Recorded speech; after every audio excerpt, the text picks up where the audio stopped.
why we haven't been updating our videos for quite a while, and the reason being is a few months ago I found my father had passed away. I was at work at the time and been trying to call him for ages and ages and ages, and normally I call him, once every couple of days or even every day, but he just hadn't answered the phone for all day. And I thought, oh God, what's going on? Has he done something? So I excused myself from work and phoned Lisa as I was heading home from work. I said, look, Timer hasn't hasn't answered the phone all day. I'm just going to check on him. And I got to his house. Door was locked, which was fine. He normally had the door locked. So I used my keys, opened the door, and that little sense of, oh, something's not right, something doesn't feel right. His dog Barney had piddled on the floor a few times, which is very, very, very unusual. Barney was on the sofa and Dad couldn't be found anywhere. I shouted out at him, Dad, are you in? I'm here, everything okay?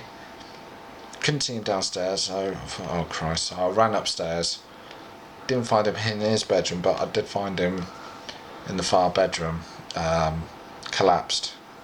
And I don't know how long he'd been there, but he'd been there for a while. And it was horrific. It just looked like he had been screaming.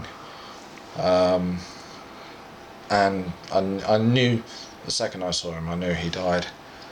So I did what I could. I shouted, screamed at him, swearing, what's going on, and I just couldn't get my bearings right. So I literally ran out the front door to my next door neighbours, Jeff and Kayla. And Jeff was at home, and I said that my dad's died. And he goes, oh Christ. And he comes into the house just to verify with me.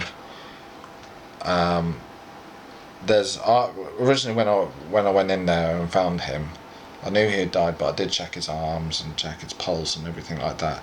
Tried to tell him he was quite stiff. This is going to be a really gruesome video, so I'm going to go into some detail. Don't go into too much detail. I won't go into too much detail, but so I phoned up the ambulance, the 999, and they sent a police liaison officer and the ambulance down to confirm. And no, actual police officers. Yeah, the not police liaison. They took actual police officers. Well, the police officers came down. One stood with me and talked to me, took all my details, all my dad's details, and another one went upstairs just to see if because he died suddenly at home. They had to make sure there wasn't any, sinister means or anything like that, So, you alright? My arms are hurting, but carry on. Okay, thank you. We've got no tripod. Sorry, guys, if it's a bit shaky. My wife is now the tripod. We have found a use for her. Wow, middle fingers. So, yeah, and the ambulance came down and the paramedics confirmed it, and they phoned up the coroner. The coroner, took him away, but I was in pieces.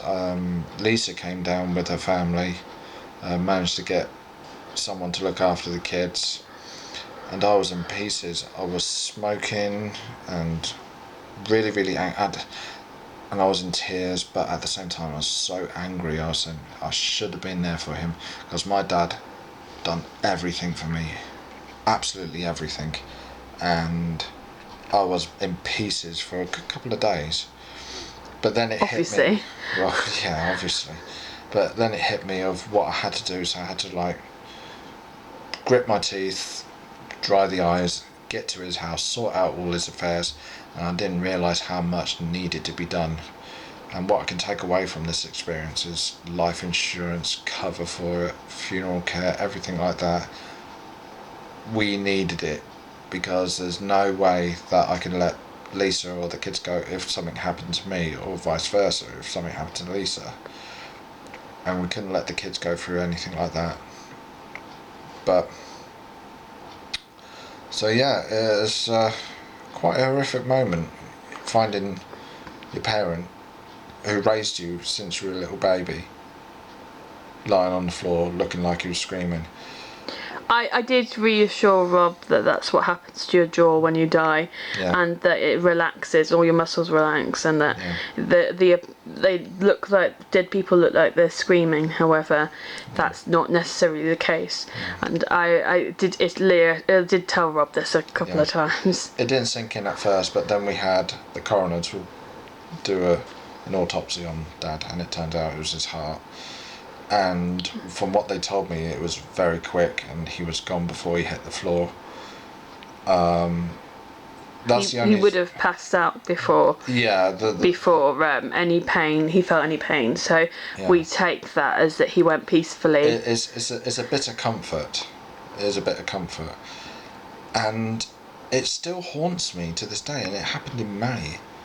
And it will do though. It is still in September, and I don't think I've grieved properly because it fallen onto myself and my family, like Lisa and other people, to sort out my dad's affairs, and there's so much to do. He had his car, his bank account, his utilities, his house. And Rob's dad, it wasn't even that he owned a house or had a very large estate, so I can imagine if you had a large estate, how you would have to deal with like so much stuff. Yeah, and he didn't have a lot of money at the same time, but luckily he did have a funeral plan, but we still had to fork out quite a fair bit of cash.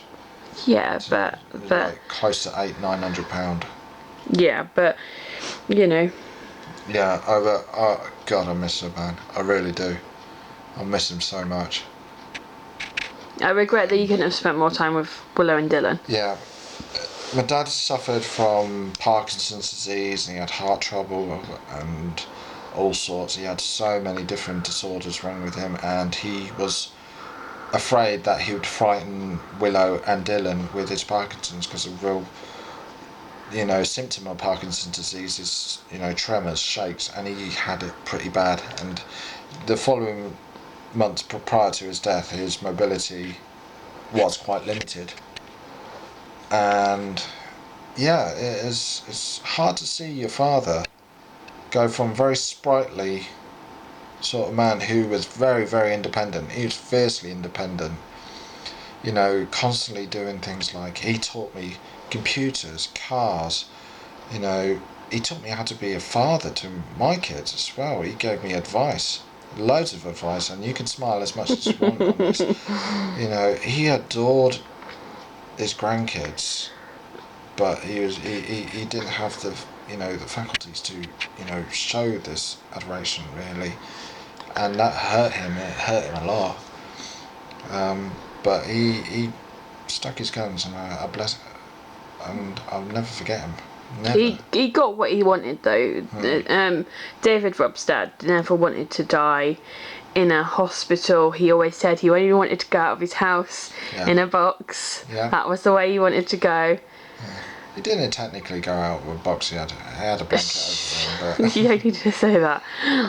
But he got what he wanted. He died at home, surrounded by the house that he'd lived in for 40 years. Yeah. That's what he wanted. So it's the aftermath of a death, after the funeral, that really hits it home. What you have to. There's a whole box full of his paperwork that I've gone through, and it's all sorts of things. His military career, what he'd done in the military, and everything else. Why are you grinning like that? No, my arms are seizing up a little bit. Oh dear. I will continue before I'm really interrupted by my tripod. What I do miss about my dad, and I generally do miss him about, is his sense of humour, and a little bit of that has rubbed off onto me, but not that much. His sense of humour, he had terrible jokes. He had terrible jokes.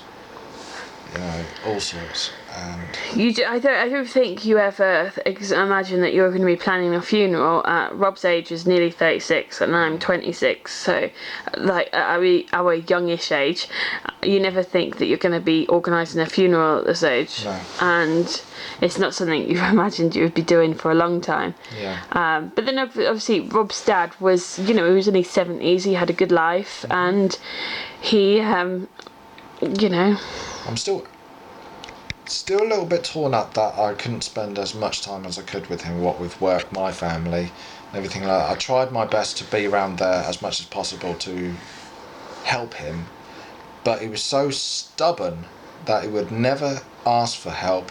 I actually literally forced my help onto him. And we were in the process of trying to get him carers to go into the house and just to help him tidy up and cook his meals and things like that.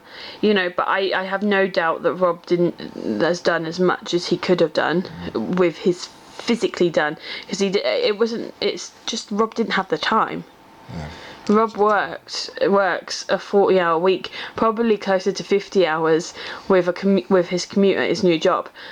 So, and then that other time he had to divide between his dad sleeping and his family. And so, you know, Rob committed as much time as he could, but it was demanding on him as well.